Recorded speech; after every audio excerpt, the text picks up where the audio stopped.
Albuquerque's Metro Detention Center, the county jail, has been an endless source of grief and trouble. Sometimes it's the inmates, sometimes it's the guards.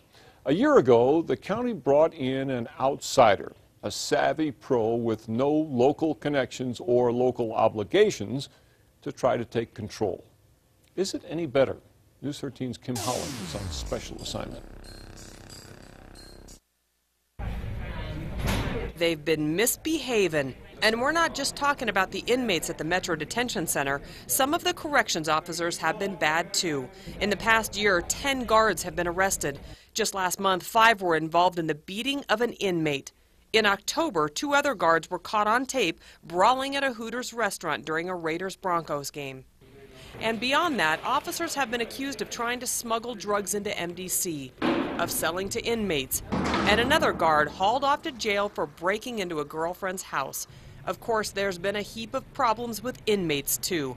And this all has happened in the first year Ramon Rustin has been on the job as chief of MDC. MDC's been in the news too much. Rustin came from a jail in Pennsylvania where he was warden for 6 years. He's been in corrections for more than 3 decades.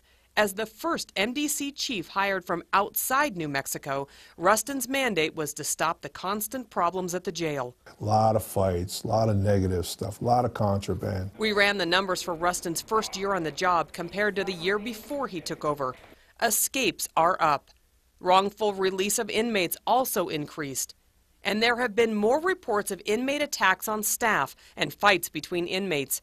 So has anything really changed? I think it's a very stressful, it's a very negative environment, and I think part of the problem is it's overcrowded like you wouldn't believe. More than 2,600 inmates are currently housed at MDC, 400 over capacity. Because of those numbers, Rustin says change doesn't happen overnight, and he says the statistics may be up because he's making sure every incident gets reported and not swept under the rug, as he says was the norm in the past. But there is some good news. There are fewer reports of sexual assaults with inmates and staff in the jail. Reports of staff abusing inmates are down. And fewer guards are getting caught smuggling drugs into the jail or stealing on the job. They're minor steps towards a big problem. These big jails are hard. They're really hard. We wanted to know what Rustin was thinking, offering inmates popcorn, movie nights, and other perks like laundry service and personal radios. Turns out Rustin is most proud of those changes. There's very little positive about the living conditions in this jail. 400 inmates are currently enrolled in the honor program. They're in school during the day and in counseling at night. The jail even pays the best behaved of those inmates up to $40 a month. Rustin says he's doing all he can to change the negative culture that's been ingrained here for so many years. What kind of grade would you give yourself? This first year,